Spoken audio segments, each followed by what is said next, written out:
Ini penting. Kemudian kiat yang kedua untuk istiqamah setelah menuntut ilmu teman-teman sekalian adalah, ini tidak kalah penting, yaitu amalkan ilmu tadi. Nah ini banyak juga luput dari sebagian besar penuntut ilmu. Ya, saya bahasakan sebagian besar karena memang mereka begitu. Mereka menuntut ilmu, hadir di pengajian iya, tapi mereka nggak amalin. Pertanyaan sederhana teman-teman, sudah berapa lama Anda dengar tentang sedekah? Apakah sudah tiap hari Anda sedekah? Sudah berapa lama Anda dengarkan tentang sholat malam? Apakah tiap hari Anda sudah istiqomah untuk sholat malam?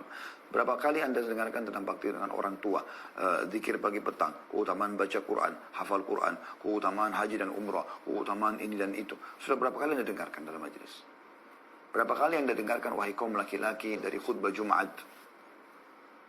Dan sudah berapa kali Anda amalkan? Ini kan luar biasa ini. Banyak di antara mereka tidak paham masalah itu. Jadi kiat yang kedua adalah mengamalkan ilmu itu. Itu penting. Kata para ulama, menuntut ilmu adalah penting.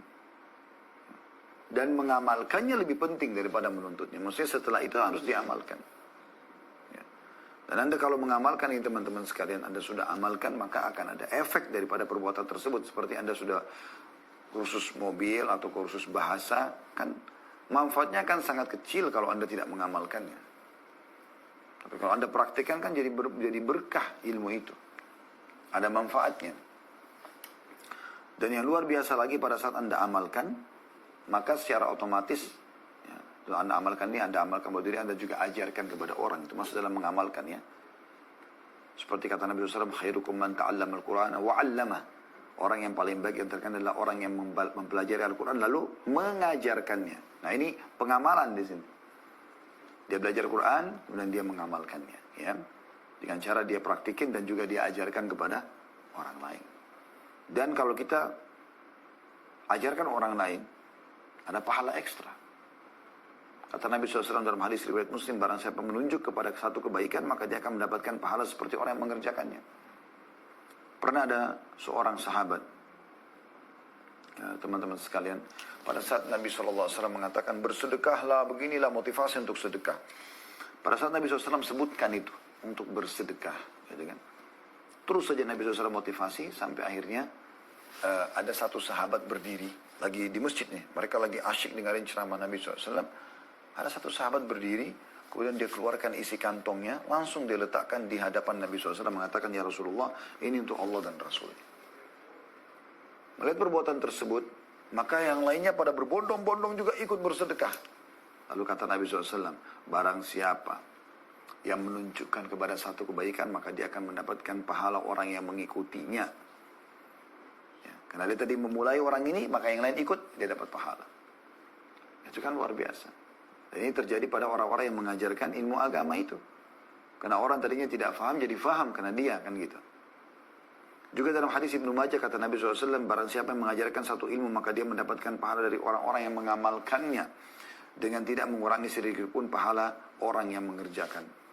Jadi kalau misalnya kita ajarkan, sholat malam lah, lalu dia sholat malam. Dia dapat pahala lengkap, dia tidak terzalimi. Tapi kita karena mengajarkan dapat pahala itu. Saya kadang-kadang terenyuh teman-teman. Pada saat bertemu dengan beberapa orang ikhwah, dan sering kali begitu. Ustaz, jazakallah khair atas ilmunya, saya berubah karena Ustaz. Saya sebenarnya terdiam ya pada saat itu, dan langsung menjadikan sebagai sebuah berita gembira sebenarnya, sangat menggembira dalam hati dan dalam diri saya. Bagaimana Allah SWT memudahkan melalui saya. Coba seandainya Allah berikan kesempatan itu pada orang lain dan luput dari saya, maka saya yang rugi gitu kan. Tapi Alhamdulillah, kita hanya luangin waktu beberapa saat menyampaikan ceramah. Kita tinggal menjaga bagaimana kita saleh dan kita ikhlas.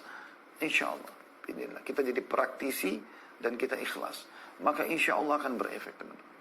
Karena banyak penceramah, berapa banyak penceramah sekarang? Berapa banyak jumlahnya ustaz-ustaz? Kita bicara lingkup Indonesia saja. Tapi berapa banyak yang punya pengaruh?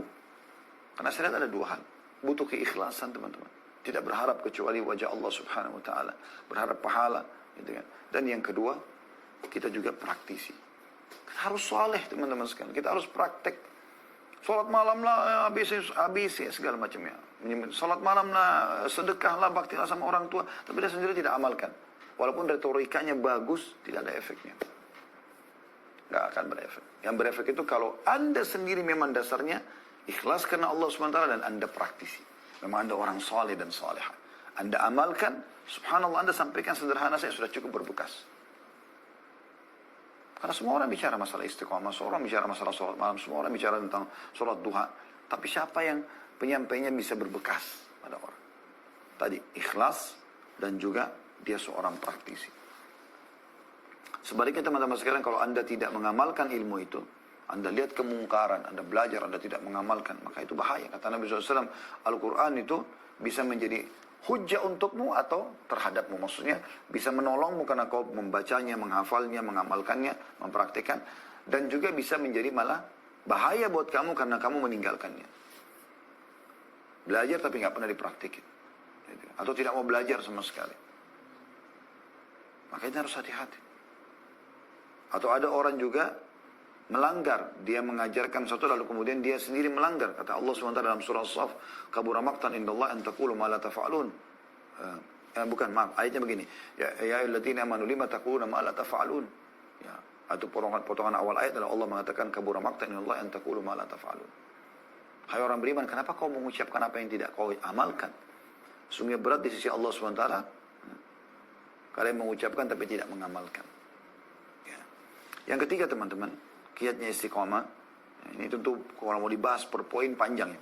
Kiat pertama menuntut ilmu syari, yang kedua mengamalkan, ini panjang sekali gitu. Tapi kita cukupkan dengan itu insya Allah. Yang penting pesannya sudah sampai ke teman-teman. Yang ketiga